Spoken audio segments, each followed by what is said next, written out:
उनको कितना बेनिफिट होता है, कितना बड़ा फ़ायदा होता है। तो ये जो लोग हैं ये खाली आपके फ़ायदे के लिए काम नहीं करते। बिस्मिल्लाहिर्रहमानिर्रहीम, अस्सलाम वालेकुम। तो दोस्तों, आज से पहले आपसे रिक्वेस्ट भी करते हैं, ये हमारे चैनल को सब्सक्राइब करके बेल आइकन का बटन दबा के एक लाइक और कमेंट ज़रूर कीजिएगा। आज मैं 2 स्क्रीनशॉट लगाता हूँ। ये बात जो है मुझे पहले भी कहनी थी, लेकिन इससे पहले आज ये पोस्ट आप ज़रूर पढ़िएगा।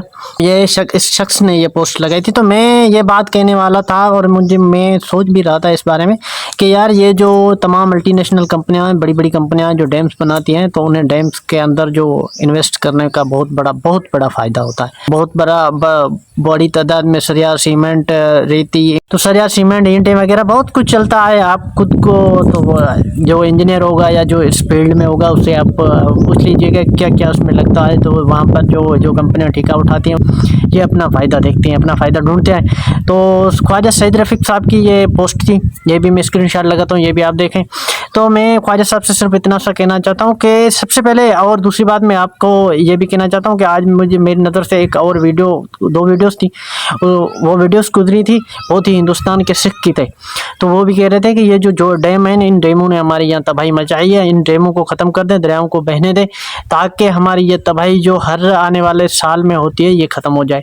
तो सबसे पहले मैं ख्वाजा साहब से ये गुजारिश करता हूँ कि ख्वाजा साहब, आप जो मैंने कल एक पोस्ट की थी, इदरिस राजपूत साहब जो हैं, ख्वाजा साहब को मैं कहता हूँ ख्वाजा सईद रफ़ीक साहब, तो मैंने आपको वहाँ पर मेंशन भी किया था। ये पोस्ट थी हमारे इदरिस राजपूत साहब जो पानी के, तो उसने 2005, 6 और 7 के हिसाब से एक पोस्ट की थी, मुशर्रफ के दौर का था।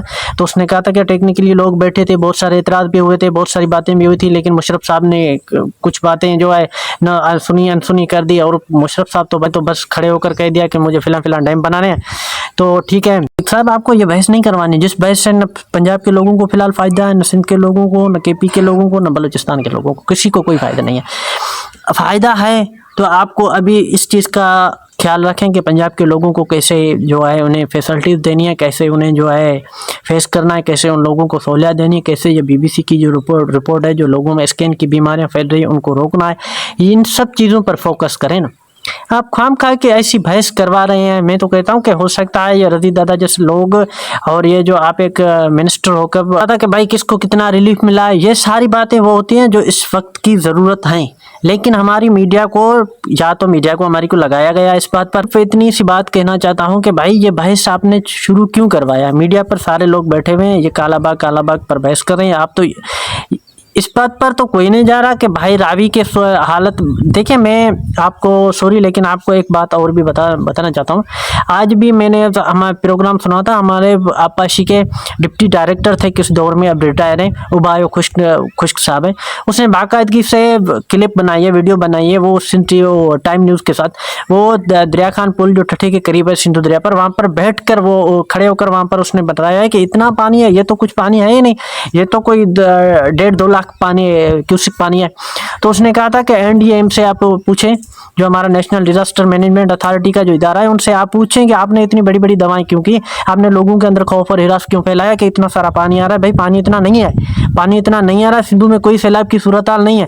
तो यही वो वजूहात हैं, यही मैं वजूहात बता रहा हूँ कि ये जानबूझकर ऐसी बातें फैलाई गई कि भाई इतना पानी आया, भाई इतना। भाई मैं मानता हूँ उबाय खुश्क साहब ये ज़रूर कह रहे हैं कि भाई हिंदुस्तान के डैम जो होते हैं ना, डैम की फिजिबिलिटी के हिसाब से, डैम का स्ट्रक्चर बचाने के लिए डैम में वो देखते हैं कि भाई पानी अभी, लेकिन जब देखते हैं भाई अभी जो है डैम के स्ट्रक्चर को माना फाइनली तौर पर खतरा है, तो वो डैम की एकदम दरवाजे खोल देती है, तो उससे बहुत बड़ा भारी नुकसान भी होता है। ये बात भी वो कहते हैं, और वो कहते हैं कि एकदम पानी छोड़ने की वजह से जो पंजाब की ये सूरत हाल भी बनी, लेकिन पंजाब के अंदर इतना पानी पंजाब से नहीं आ रहा जितना नेशनल डिजास्टर मैनेजमेंट अथॉरिटी के इदारे ने बताया। उनसे पूछना चाहिए कि आपने ये डेटा कैसे ली, कहाँ से मिली, आपने कहाँ से ली, ये सारी बातें उनसे पूछनी चाहिए। और सबसे बड़ी जो बात मैं आपसे कह रहा हूँ कि ये ख्वाजा सईद रफ़ीक साहब, आप जैसे लोग जो मिनिस्टर हैं इस लेवल पर बैठे हुए हैं, इस वक्त आपको पंजाब पर फोकस करना चाहिए। पंजाब के गरीब लोग, पंजाब के लोग इस वक्त जिस सूरत हाल से गुजर रहे हैं, जो उनके हालात हैं, उन पर फोकस करना चाहिए। और सबसे बड़ी बात यह है कि आपको सोचना चाहिए कि पंजाब के अंदर जो सैलाब आया, दरियाओं की कैपेसिटी से ज़्यादा पानी नहीं था, न चनाब की कैपेसिटी से ज़्यादा था, न रावी की कैपेसिटी से ज़्यादा था पानी। लेकिन जब पानी आया तो वो कैसे फैला?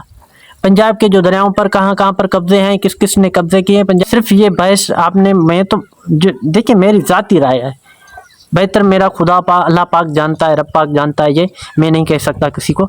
लेकिन मैं अपना जो है ना वो पॉइंट व्यू दे रहा हूँ, मैं अपनी ज़ाती राय दे रहा हूँ। मेरी ज़ाती राय ये है कि मीडिया से लेकर सोशल मीडिया तक ऐसे लोगों से ये बहस करवाई जा रही है कि आप खामखा कौलाबाग डैम का नाम लेकर बहस करें, आप लोगों को उलझाएं, आप इतना सारा पानी बताएं, ताकि पंजाब के लोगों को ये बताया जा सके कि इस सारी सिचुएशन के पीछे न ही हुकूमत की गुमराही है, न ही जो राडू का मंसूबे की कोई, और न ही जो रावी की ज़मीन बेचने वालों का कोई कसूर है। सारा कसूर इन सूबे वालों का है जो कालाबाग डैम नहीं बनाने देते। मतलब देखिए, मैं आपसे फिर से गुजारिश कर रहा हूँ कि मेरा पॉइंट व्यू है या मेरी ज़ाती राय है, ठीक है, मेरी ज़ाती राय है, मैं अपनी ज़ाती राय आपको दे रहा हूँ। तो जहाँ तक मेरा ख्याल है, ये कह रहा हूँ मेरी ज़ाती राय के मुताबिक जानबूझकर ये सब कुछ किया जा रहा है ताकि लोग इस चीज़ में उलझ कर रहें, इस बहस पर रहें।